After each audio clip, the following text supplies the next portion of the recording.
Hello, I'm CJ Werleman, and in this episode, we reveal why Israel might be plotting yet another major terrorist attack in the United States to advance its geopolitical objectives. But first, please remember to like and subscribe to our show. Now let's get into it. Make no mistake, Israel's days are numbered, a point I've been making since 2018 when I forewarned the Zionist state will be defeated and dismantled long before its 100th year anniversary, due to a gradual eroding away of diplomatic and financial support, as a direct result of a growing global awareness about the Zionist state's crimes against humanity and violations of international law. That the United Nations, along with every other human rights organization in the world, has determined Israel's annihilation of Gaza to constitute the worst and most vicious genocide since the Holocaust, Western countries are now pulling the plug on this criminal settler colonial enterprise in the Middle East.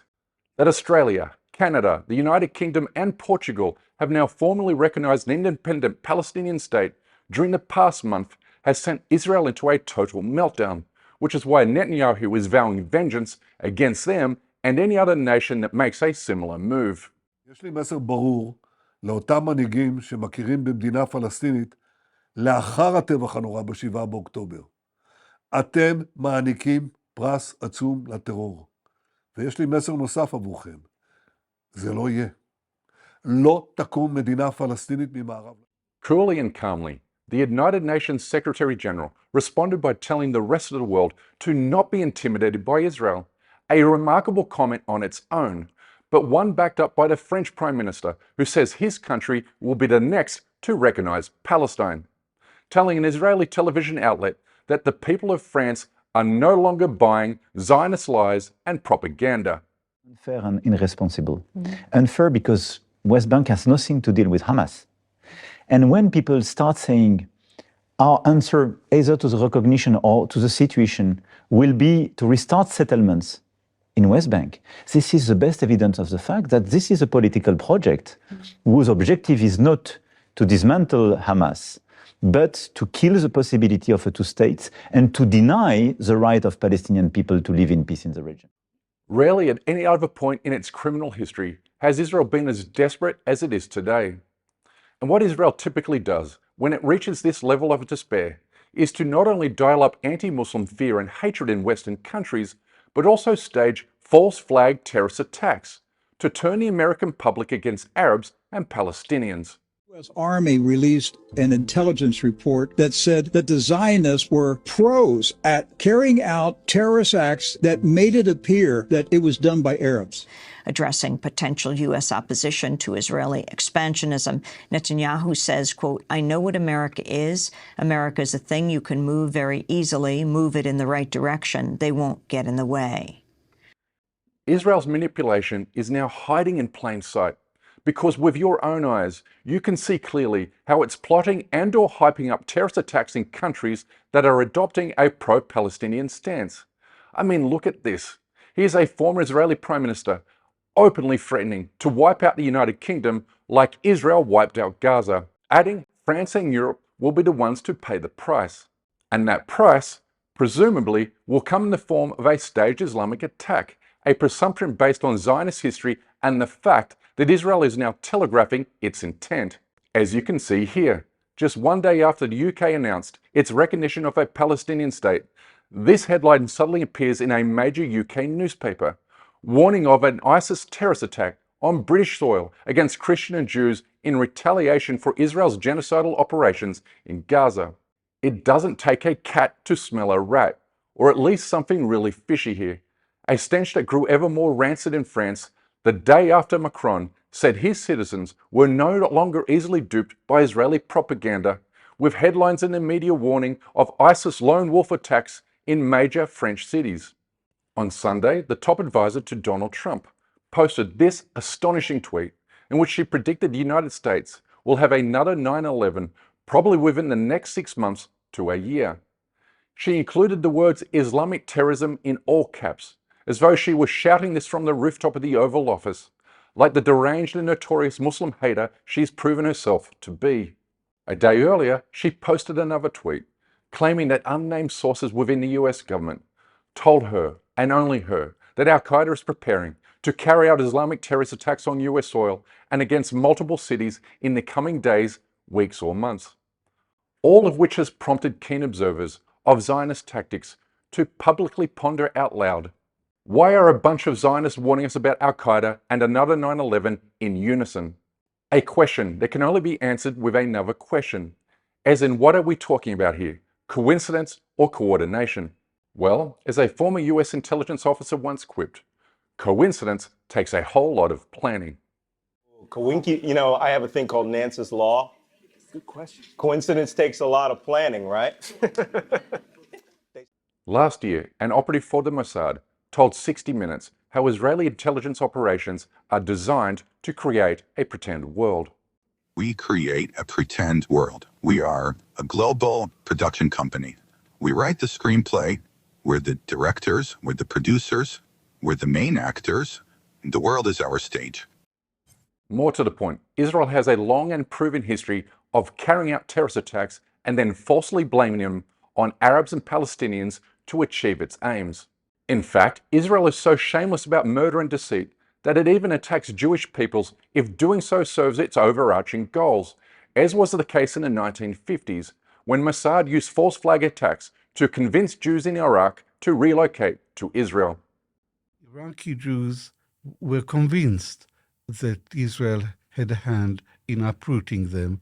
After the 1948 war, there was mounting popular hostility towards the Jews in Iraq. 5 bombs exploded in Jewish sites. The series of bombs created a panic which led more and more Jews to register to leave the country. A few years later in 1954, Israel carried out a false flag attack in Egypt, but against its allies Britain and the United States, known today as the Lavron Affair, but known to Israeli intelligence agencies as Operation Susanna. You see, Israel feared the United States and Britain were building closer ties with Egyptian leader General Nasser, which was a total no-go for Israeli leaders. So to undermine these fledgling ties, Israel planted bombs against American targets to trick them into believing they were being attacked by Egyptian nationalists or the Muslim Brotherhood. Suez Canal is a vital shipping route through which 2/3 of Western Europe's oil passes.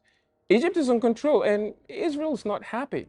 British troops are stationed at the canal, but are set to withdraw per an agreement signed with Cairo.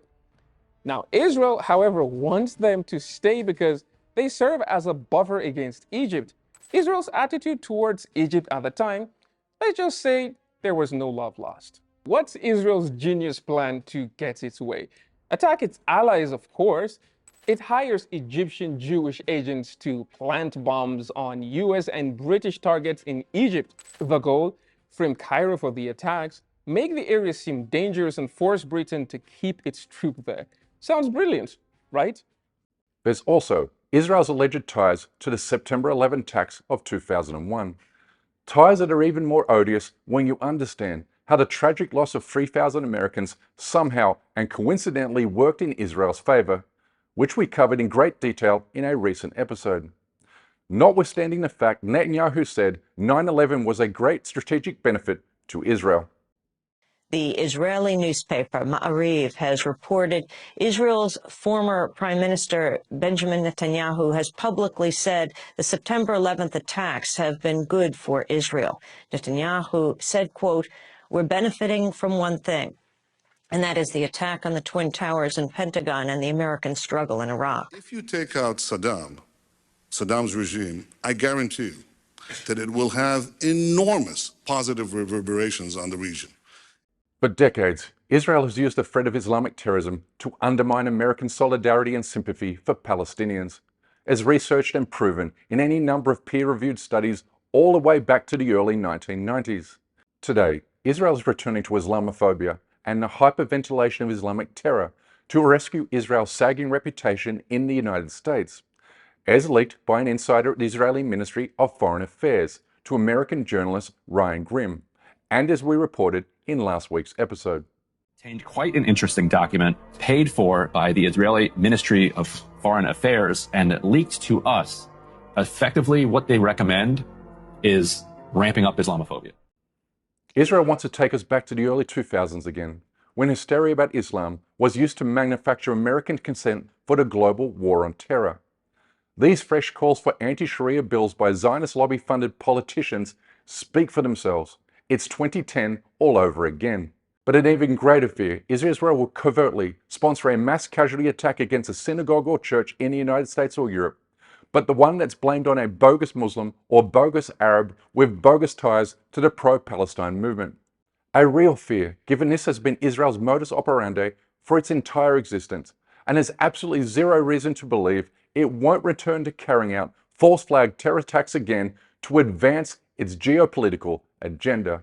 But before you go, a quick reminder that YouTube has fully demonetized our channel for exposing Israeli crimes, meaning we no longer receive a single penny of revenue for our content, which means our survival is solely dependent upon those who kindly and generously support our team via membership on Patreon. For this reason, we kindly ask you please join them in supporting our effort to expose and confront injustices in the Muslim world by becoming a member of this show at patreon.com/CJWerleman. We can't produce, sustain, and grow the show without your help. But for now, good night, good morning, wherever you are, and stay blessed.